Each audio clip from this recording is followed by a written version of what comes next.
Gaitán era un político muy influyente en Bogotá y en Colombia, muy querido por todos gracias a sus grandes dotes de oratoria y que principalmente tenía un vínculo muy fuerte con el pueblo gracias a sus ideas con los que ellos se sentían identificados.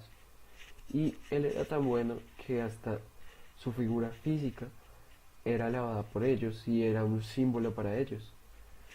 Él era tan grande que los lemas les quedaban pegados. Él solo con decir una frase, los otros la repetían y los finalizaban, como el famoso a la carga o yo no soy un pueblo. Digo, yo no soy un hombre, yo soy un pueblo, como podemos ver aquí. Me confundí, perdón. Pero pues para poder entender por qué fue tan influyente vamos a hablar sobre sus ideas y sobre sus inicios.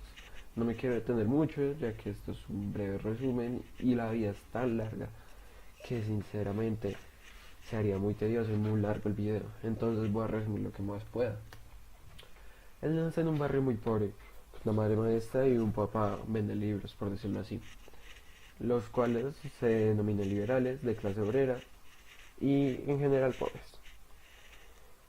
Él La etapa que en serio necesitamos recalcar es de los 10 a los 20 años, en el cual podemos encontrar cómo se generó su personalidad y cómo se generarían sus ideas y luego cómo que escribiría una tesis, que sería muy importante para poder entender sus ideas, como digo. Entonces, durante el colegio, él empieza a desarrollar sus habilidades de oratoria y también a desarrollar su personalidad rebelde que lo caracterizaría durante mucho tiempo.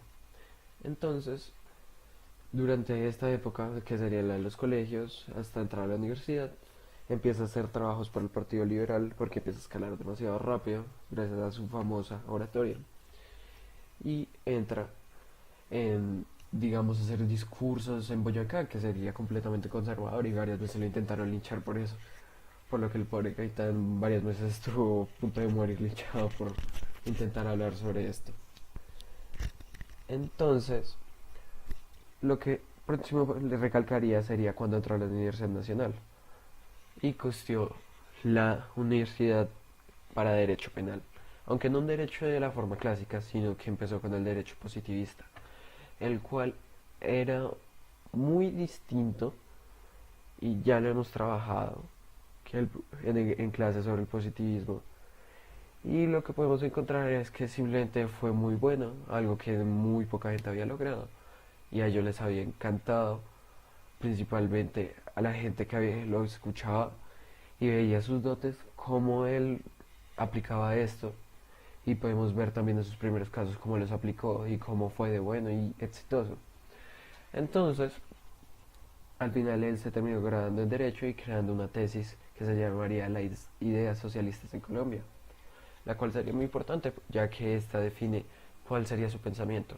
La mejor conclusión que hay de acá es que podemos decir que él siempre defendía a la minoría que a la mayoría, a los minoristas que a los mayoristas, por decirlo así, ya que él decía que la propiedad privada o la propiedad pequeña era mucho mejor que una gran empresa, aunque no estaba en desacuerdo con que hubiera eh, inversión extranjera ni que hubieran grandes empresas, pero siempre los iba a preferir porque decía que la relación entre empleado y jefe era mucho mejor. Y además que aquí entra la definición de capitalismo, pero la divide en dos, en la capital y el capitalista. Uno es bueno, otro es malo. El capital sería el bueno, en donde vemos que el capital es usado de una forma en que cada vez que se produce, digamos, una tierra, se sacan las ganancias y con esta el jefe ayudaría a su empleado a que tuviera, digamos, una mejor condición de vida para ser un trabajador, mientras que él iba a mejorar la producción y iba a ver qué podía hacer para poder mejorar su eficacia. Entonces todo lo que él gastaba, o todo lo que él recibía más bien, iba a ser gastado en cómo mejorar la eficacia y en la propia, por decirlo así, finca. Bueno, entonces en la gran empresa lo que podemos ver es el capitalista, el cual produce más de lo que necesita y lo que excede no lo reinvierte, sino se lo queda. Entonces eso sería la principal diferencia. Usa el capital de una forma mala. Y él dice que por eso es que se producían las huelgas y todo eso, porque no había una relación directa entre el trabajador, sino que lo dejaba de lado, de segundo plano, aunque su actividad fuera vital. Bueno, entonces sus primeros casos como abogado fueron completamente exitosos. Y luego de esto, no demoró mucho en viajar a Roma, en el cual, gracias a Fidel Suárez, pudo ir como delegado de Colombia a estudiar con Enrico Ferri, al cual quedó enamorada de este joven, y fueron muy buenos amigos. Además que allá presentó una tesis llamada la premeditación criminal, la cual fue usada también por Enrico Ferri, y ganó el premio Enrico Ferri y había sido el primer latinoamericano en lograrlo. Además que se quedaron con una amistad muy buena y ahí fue donde dijo el positivismo es lo más importante para mí y el derecho penal positivista fue lo que llevó a lo largo del tiempo. También cuando estaba en la época de presidencias y eso, él se dedicaba a esto. Entonces pasamos a sus logros e ideas, que son las cosas más importantes. Entonces podemos encontrar que sus primeros logros son las ideas socialistas en Colombia, como ya la expliqué. Y podemos ver que la conclusión, como ya lo había dicho, es sobre el capitalismo, sobre el jefe y el empleado, sobre la empresa grande y la empresa pequeña. Y más que todo empieza a hablar sobre eso y es la versión muy resumida de esta. La tesis sobre premeditación criminal no es muy necesaria entenderla para poder entender sus ideas como abogado, pero pues fue demasiado importante para poder lograr el premio Enrico Ferri, o bueno, el premio Ferri también, que sería algo muy grande para un latinoamericano porque nunca lo habían logrado. Y esto sinceramente le da un impulso y dice y lo logra sentir que él es capaz de muchas cosas. Y además demuestra una vez más que él es un crack para la oratoria.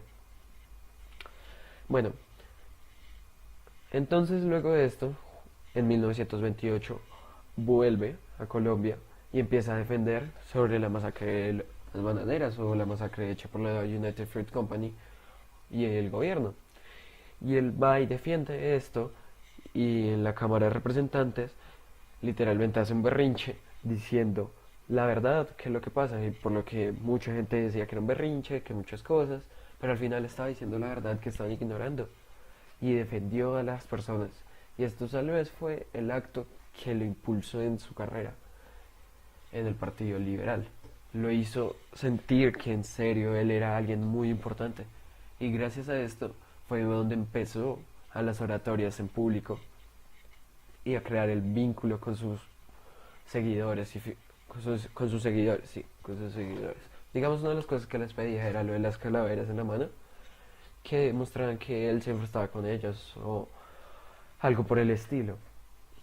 Y pues ese vínculo luego será demasiado importante para que su presidencia, o bueno, casi su llegada a la presidencia, y cómo él, luego después de esto,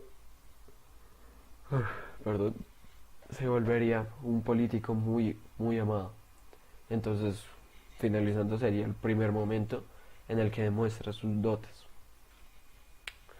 Luego podemos venirlo a unir, que el unir sería como el partido que él creó, un partido político en el cual él desarrollaba sus ideas que eran distintas a los de las políticas conservadores y liberales.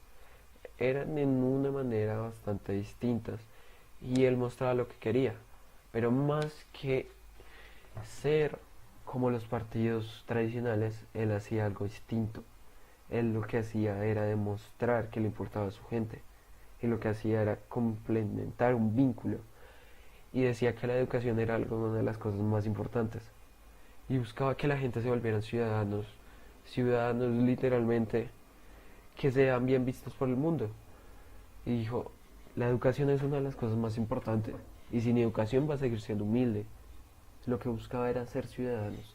Mediante este partido buscaba lograrlo. Entonces mediante su oratoria empezó a definir y empezó a mostrar todo esto, cómo la educación afectaría, qué era lo que quería, como el igualitarismo que sería también en alguna parte, con un poco de positivismo, y como él lo que no quería era que los grandes oligarcas, como él lograba decir, la oligarquía, se quedara con todo y ellos con nada, que ellos nunca los escucharan y que literalmente no encontraran el respeto y la importancia del voto. Al final la UNIR terminó fracasando gracias a que todos los partidos tradicionales tuvieron que recurrir a la burla, a las mentiras y además que tuvo alguna decepción porque también se llamó como la campaña de la higiene, que él buscaba que la gente fuera mucho más higiénica para demostrar como ciudadanos en alguna forma de educación. Entonces, al saber que la gente estaba vendiendo los jabones que él estaba regalando para que la gente se bañara todos los días, terminó completamente sintiéndose destrozado, desmontando la UNIR y yéndose otra vez al Partido Liberal, el cual había dejado al crearla. Entonces, luego podemos ver la alcaldía de Bogotá, que es uno de sus más grandes logros y uno de mis favoritos. Lo que pasa aquí es que este señor le dan la alcaldía de Bogotá y desde el primer día decide hacer lo que él siempre había dicho, la educación de los ciudadanos. Y también busca hacer reformas muy buenas. Por ejemplo, él busca que los ciudadanos usen sus utensilios, digamos. Tiene la primera medida de los delantales, las gente en la venta de comida callejera, o digamos que la gente utilizara botas, que se mantuviera limpia, que se bañara. Y él buscaba esto para que la gente pudiera mantenerse limpia y verse como un verdadero ciudadano. Él está en un proceso de convertir ciudadanos. Entonces, al haber la alcaldía de Bogotá, también hizo otras cosas como digamos intentar remodelar la carrera séptima y volverla, bueno, la carrera séptima no, la calle real, la cual tenía un metrovía y volverla un pavimento en el cual la gente pudiera moverse. La verdad no fue muy bien recibida esa reforma y dentro de poco la tuvo que cambiar pues porque tampoco funcionó. Y digamos, siguió así su alcaldía y todo el sentido.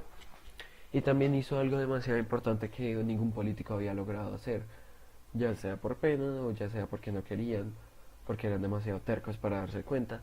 Y fue que fue a los barrios que nunca había habido un presidente, ni un alcalde, ni nadie, que no fuera de una clase alta. Y decidió ir allí, pasarla bien, demostrar todas las cosas que él mostraba. Y mostrar todas estas cosas.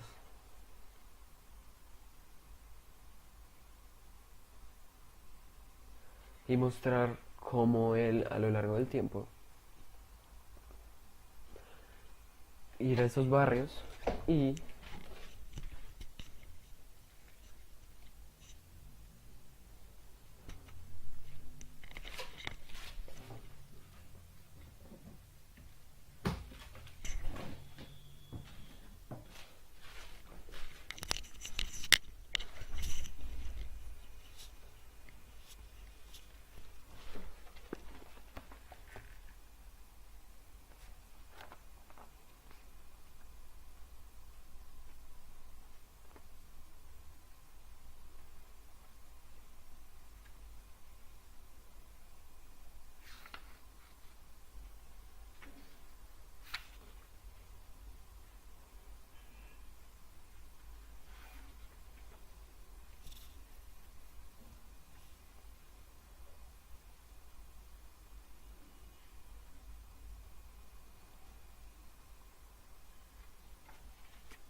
principalmente también él presentaba todos los días oratorias públicas, las cuales asistían bastantes personas. Y también hacía otras cosas, por ejemplo, instaló un programa de radio en el cual la gente podía escuchar noticias sobre él, escuchar sus discursos, para que todo fuera mucho mejor. También, digamos, buscaba que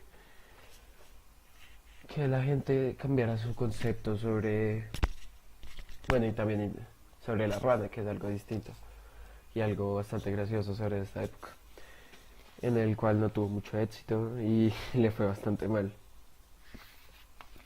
Y él buscaba que la gente ya no fuera tratada como el mismo mico, que nadie quería, que todo el mundo pensaba que era un idiota. Y él buscaba que la gente se vuelva a convertir en ciudadanos. Y ese siempre va a ser su principal motivo, volverse ciudadanos. Y aunque ya lo haya dicho, es que lo principal que él buscaba, que toda la gente elevara a su nivel. Y la gente por eso le gustaba tanto, porque veía esperanzas en ellos. Veía que su capacidad individual era grande y su capacidad grupal sería aún mayor, que ellos podrían llevar el país adelante. Y eso era lo más importante para él. Y en la alcaldía de Bogotá generó otras acciones importantes, pero que no voy a recalcar pues porque quiero hacer un resumen corto. Luego tuvo el Ministerio de Educación y no duró mucho en el puesto antes de que fuera a hacer una propuesta que relevó a la iglesia y se pusieron bastante enojados y pues tuvo que dejar el cargo también. Otro logro sería el periódico La Jornada, en el cual era un periódico de todos y que se mantenía de donaciones de gaitanistas. Les gustaba tanto, escribían tanto de él, hablaban cosas, noticias sobre él y otras cosas, y además durante su campaña presidencial, ya que esto sería sobre su campaña presidencial, él respondía a las preguntas que le hacían y respondía a las cartas y escribía también a veces en la jornada, pero más que todo era un periódico del pueblo, que lo mantenía el pueblo, que escribía el pueblo, había noticias del pueblo y eran noticias de Gaitán, de cómo estaba haciendo, de cómo le ganaba a los convivialistas, que serían también como los partidos tradicionales, y cómo estaba siendo arrollador completamente. Otro de los logros que más vale recalcar es su vínculo tan sellado con el pueblo. Desde el inicio de sus dotes como de oratoria pública, se puede ver que él tenía un vínculo tan grande con el pueblo porque hablaba con él. No era como los otros que hablaban del liberal, del mercado, de ideas de hace más de 40, 50 años. Él buscaba algo nuevo, algo que la gente necesitaba, parar la violencia, un cambio social, una mejora completa en ellos, que el gobierno mostrara que en realidad les importaba. Eso era lo que él principalmente hacía que se unificaran. Y todo el mundo se unificaba cuando lo escuchaban. Y eso fue algo también muy importante que hablaré sobre la unificación nacional. Pero él generó un vínculo con el pueblo, que el pueblo se sentía tan identificado como él, porque hay que recordar que sus pasados eran humildes. Y le habían dicho, y él les había dicho que ellos eran capaces de todo. Y que su capacidad individual era indispensable para que pudieran tener éxito. Y luego tendrían su capacidad grupal, que sería muchísimo mejor. Entonces, la Semana de la Pasión también sería el primer acto público al aire libre en el cual podemos ver el vínculo con el pueblo, porque él decide ir en carrozas por todos los barrios de Bogotá y duró muchísimo tiempo y más o menos tenía un horario de ir a esos pueblos durante una hora, bueno, barrios, durante una hora, y se que terminó quedando y quedando hasta que llegó a su pueblo, a su barrio natal. Esto nunca había sido hecho por un político y, como digo, la primera vez que se hacía un evento político al aire libre que involucró a millones de personas que fueron a verlo, principalmente delegados de todo el país, de los que serían la JEGA, que ya te explicaré qué son. Y pues llegaron allá, celebraron y consagraron a Gaitán como el próximo presidente. Bueno, la JEGA. La JEGA es literalmente Jorge Eliezer Gaitán y es una organización que lo defendía ante todo. Esta organización defendía a Gaitán por todo, lo apoyaba, también se burlaba de los convivialistas como lo hacían con él. Y principalmente esta organización data sus orígenes desde la UNIR y se fue expandiendo tan grande, fue expandida tan grande que llegó a las zonas más remotas del país. Y pues se basaba prácticamente en querer a Gaitán y todas las cosas y seguidores fieles y tenían sus propias divisiones. Eran gente de cualquier renombre, no importaba si eran obreros, si eran trabajadores, si eran comerciantes, si eran empresarios, ahí habían de todo. Y la única método de división era por sus influencias y por su influencia y por su constancia en la organización. Y la JECA fue algo muy importante para él, ya que también fueron los que organizaron la Semana de la Pasión, por decirlo así, ya que la JEGA, cada delegado venía de una parte del país distinta y pues trajeron su folclore como petición del propio Gaitán. Y pues la JEGA sería una organización seguidora de Gaitán, que sería sinceramente lo único que cabe resaltar de ellos. La unificación nacional fue su logro más grande para mí, sinceramente. El logro más grande, ¿por qué? Porque nunca se había visto que conservadores y liberales compartieran las mismas ideas. Eso nunca había pasado. Aunque ellos les gustara otras cosas y los liberales fueran por otras, ellos tenían en común una cosa, y era este señor, ya que simplemente los inspiraba tanto y les gustaba tanto que se inspiraron en él y pensaban, yo quiero ser como él, yo también soy pobre, por decirlo así, porque conservadores y liberales casi su mayoría eran gente obrera. Y pues estos se sentían identificados y no les importaba el partido, no les importaba compartir con otras gentes conservadores. Simplemente lo hacían, porque a ellos no les importaba que el otro de quien fuera, sino por qué estaban ahí y por quién estaban hablando.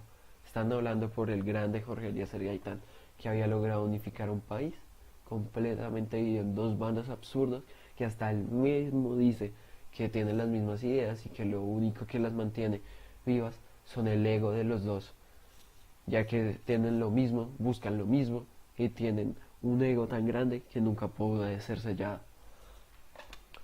Y entonces la unificación nacional sería su más grande logro. Conservadores, liberales, izquierdistas, comunistas, todo mundo y muchas personas, aunque pues obviamente no todas, sentían una atracción especial hacia él como un gran, como un gran político y tal vez como lo que necesitaba Colombia para poder llegar a otro lado. Y pues él no era de ningún partido, aunque él dice que es liberal, no es de liberal, porque los liberales ni siquiera compartían vínculo con él ni buscaban nada como él. Entonces, digamos, muchos de ellos lo temían muchísimo, temían su poder político, que era lo que pasaba, porque digamos los gaiteristas a veces eran tan exagerados que cuando el tiempo no escribía sobre él les tiraban piedras a las oficinas o perseguían a sus políticos, a sus opositores políticos, simplemente porque ellos pensaban que él era la solución y no querían a nadie más. Entonces llegaron a temerle mucho, por eso también es que la UNIR se separó. En un punto, cuando la UNIR era un partido, los conservadores tanto y liberales intentaron convencerlo, aunque ninguno lo logró en esa época. Al final él terminó yéndose a sus inicios liberales, aunque él no terminó siendo liberal, sino terminó manteniéndose bajo ese nombre, pero siendo algo completamente distinto y algo que ellos tenían, porque tenía una influencia tan fuerte en el pueblo.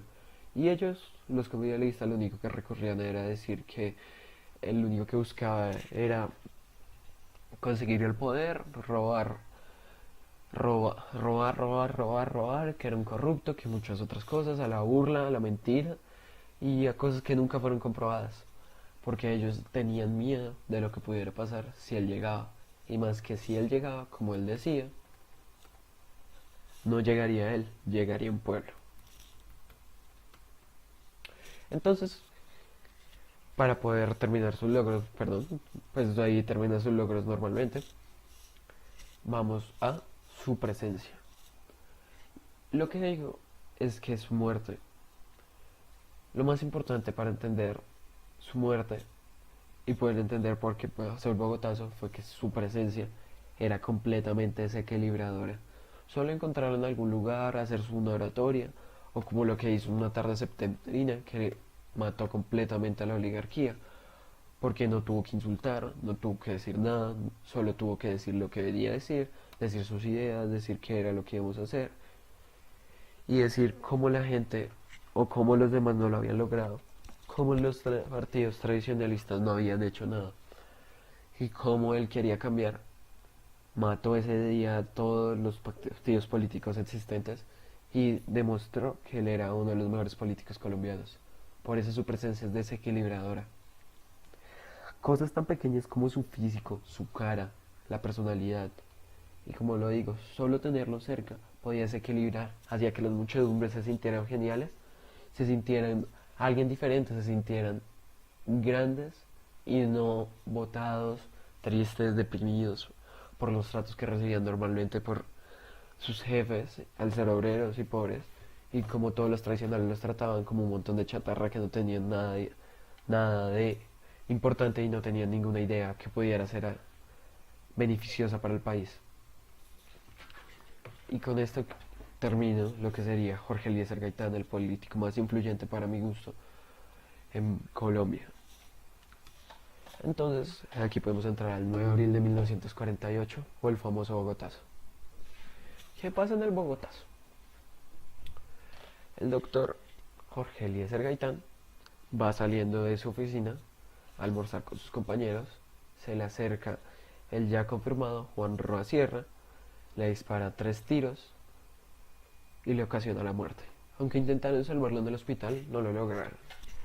Y justo después de esto, de conocerse que había muerto Gaitán, todas las radios, que también había implementado alguna en algún punto de su lanzamiento de la presidencia de 1946, una radio, mostró que él había muerto. Dijo exactamente, el doctor Gaitán ha muerto. Y aquí podemos ver la división en dos, de un antes y un después en Colombia, puesto que la violencia quedó sellada y era algo inevitable en estos años. Entonces aquí podemos ver que sí, aunque ya la violencia había venido antes, se fue incrementando a lo largo de los años después del Bogotazo. Y el Bogotazo fue importante porque luego de esto cogieron al asesino Juan Roa Sierra, lo llevaron por todo el pavimento, todas las piedras, todos los lugares menos deseados para una cabeza, arrastrado de los pies para llegar al palacio presidencial para reclamar por la muerte de Gaitán. Y pues también existían los vándalos que principalmente a mi gusto pienso que son los que generaron que todo el centro de Bogotá quedara reducido a cenizas. Entonces, 1500 muertos se generaron aquí más o menos. Y también podemos encontrar que no quedamos muy bien frente a la conferencia panamericana, puesto que justo ese día se estaba presentando y justo ese día fue el peor escándalo que haya existido, ya que hasta las fuerzas militares o fuerzas policíacas le dieron armas al pueblo para poder rebelarse contra los que los asesinaron, obviamente liberales contra conservadores. Lo que pasó aquí es que los liberales le echaron la culpa de decir que le tenían miedo, de que él era muy grande para ellos y que tenían que matarlos porque habían matado a su líder. Y los conservadores decían que habían sido izquierdistas liberales que lo habían matado. Y pues cogió demasiada fuerza cuando se descubrió que Fidel Castro hasta ese día, aunque apenas era un joven de 20 años. Y aquí inició algo que no podríamos parar, que sería la violencia. Ese día todo el país hubo una masacre completa, llena de sangre, llena de destrucción. Y mucha gente aprovechó para robar y para asesinar sin ningún motivo. Digamos, la gente que estaba endeudada simplemente, digamos, mataba a los dueños, conseguía la tierra y se la llevaba. O digamos, alguien que tenía una deuda con alguien, lo mataba y quedaba libre. O más que todo el vandalismo, para resumir. Lo que podemos encontrar ahí es que ese día murió la esperanza de millones de colombianos. Y pues también murieron 1500 personas. Y también hubo una muerte de la que más se habló, que fue quién era el asesino de Gaitán, hasta que se comprobó que fue Juan Roa Sierra, alguien que terminó quedado vuelto una miseria después de que lo lincharan, lo golpearan, lo llevaran por todo el cemento y lo llevaran al final al lugar de la presidencia. Y pues ese día murió prácticamente todas las esperanzas al matar al político más influyente y como ya habíamos visto tenía un vínculo tan fuerte con el pueblo que a algunos se les puede entender las acciones, a los otros sí fue puro vandalismo. El problema y una de las conclusiones que yo llego es que al asesinar a Juan Roa Sierra como su asesino, destruyeron todas las enseñanzas que Gaitán les había dado. Él quería que fueran gente de bien, gente que no enseñara, gente que no asesinara, gente que solucionara sus problemas frente como ciudadanos racionales.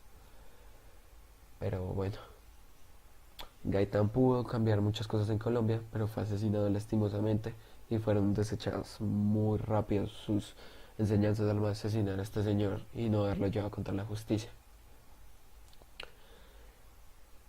Y pues simplemente para demostrar y para sacar toda la ira y toda la muerte, los llevó a asesinar sin motivo alguno a todos los líderes políticos del otro partido, diciendo que ellos habían sido los culpables y pues simplemente duró todo el día hasta el día siguiente que se retomaron las acciones normales de un político y ya, eso sería lo que sería el Bogotazo o el 9 de abril.